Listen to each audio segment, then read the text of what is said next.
Welcome everyone. আশা করছি আপনারা সকলে ভালো আছেন।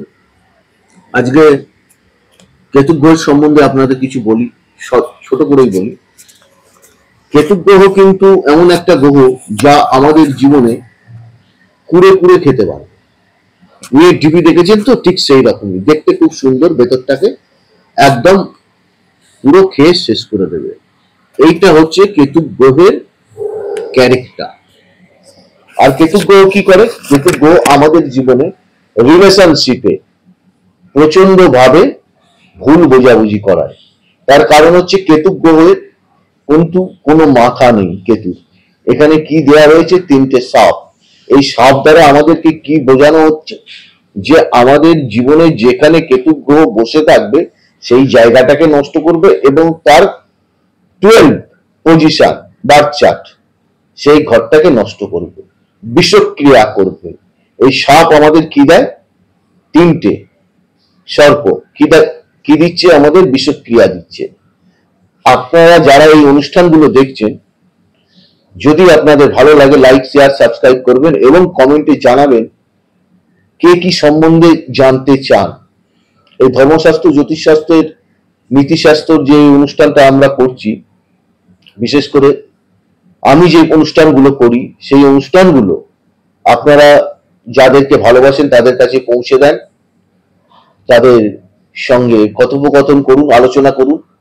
তারা কি জানতে চায়, কোন গ্রহের সম্বন্ধে, অবশ্যই আমি আপনাদের জানাবো। তো এখানে রিলেশনশিপে যেমন বলা হচ্ছে কেতু গ্রহ বাধা এনে দিতে পারে, তেমনি এই কেতু গ্রহের সঙ্গে যদি একের অধিক মেলেফিক প্ল্যানেট আর বেনিফিট প্ল্যানেট, মেলেফিক কাকে বলছে?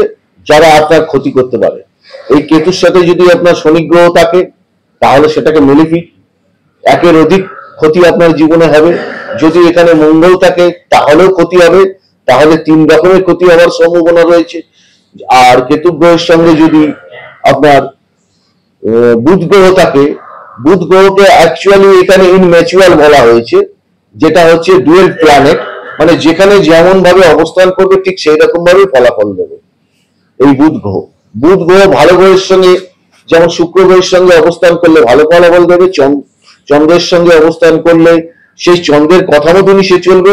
বৃহস্পতির সঙ্গে অবস্থান করলে, যেহেতু বৃহস্পতি শুভ গ্রহ, সেই শুভ গ্রহের কথা শুনে খানিকটা কাজ করবে। আর অন্যান্য প্ল্যানেটের সঙ্গে ডুয়েল, মানে যেখানে যেমন থাকবে ঠিক সেই রকম কাজ করবে।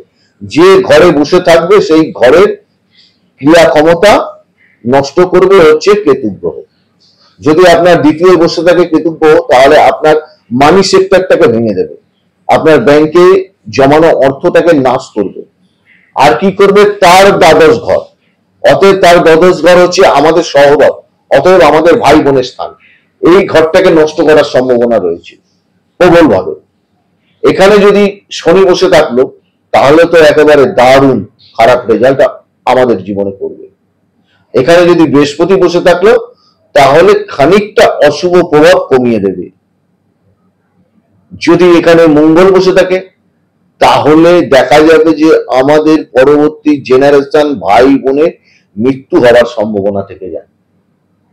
আরেকটা কথা আপনাদের বলে রাখি, এখানে রাহুর সম্বন্ধে, মানে এটা তো ধরুন একে অপরের অপোজিট পজিশনে বসে থাকে, আর রাহু গ্রহ ধরুন আপনার ষষ্ঠে রয়েছে, তাহলে কিন্তু রাহু গ্রহের কিন্তু তার 12 পজিশন, মানে আপনার সপ্তম স্থান, সেই সপ্তম স্থানটাকে ঘেঁটে দিতে পারে।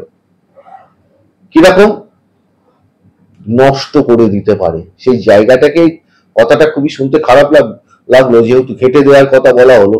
এখানে বলা হচ্ছে যে রাহু গ্রহ জ্বালায় পোড়ায়, আর কেতু গ্রহ কিন্তু নষ্ট করে, মানে পুরো জায়গাটাকে একেবারে আপনার পুরো নষ্ট করে দেবে।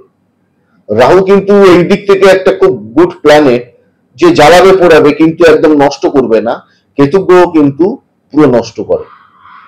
আর রাহু যেখানে বসে থাকবে সেইখান থেকে অষ্টম স্থান দেখুন, একদম সেই জায়গাটাকে তো দারুণ ভাবে নষ্ট করবে। সেটা যদি আপনার বৃহস্পতি গ্রহ বসে থাকে, সেটা আপনার শুক্র গ্রহ বসে থাকে, সেটা যদি চন্দ্র গ্রহ বসে থাকে, এবং আপনার ছকে দেখবেন অষ্টম পতি কোথায় বসে আছে সেটাও দেখার প্রয়োজন আছে, এবং অষ্টম স্থানে যদি রাহু বসে থাকে সেই জায়গাটা নষ্ট করবে। যদি দশমে বসে থাকে আপনার রাহু, দশমের অষ্টম স্থান আমাদের জীবনের হচ্ছে পঞ্চম স্থান, দেখুন হিসেব করে, সেই সন্তানের দিক থেকে খারাপ এফেক্ট আমাদের এনে দিতে পারে।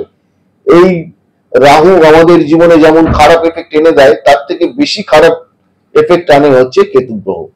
তো আপনারা এই জ্যোতিষশাস্ত্রের ভাগ্যবার্তা অনুষ্ঠানটা দেখুন, লাইক শেয়ার সাবস্ক্রাইব করুন, ভালো থাকুন, সুস্থ থাকুন, অন্যকে ভালো রাখুন।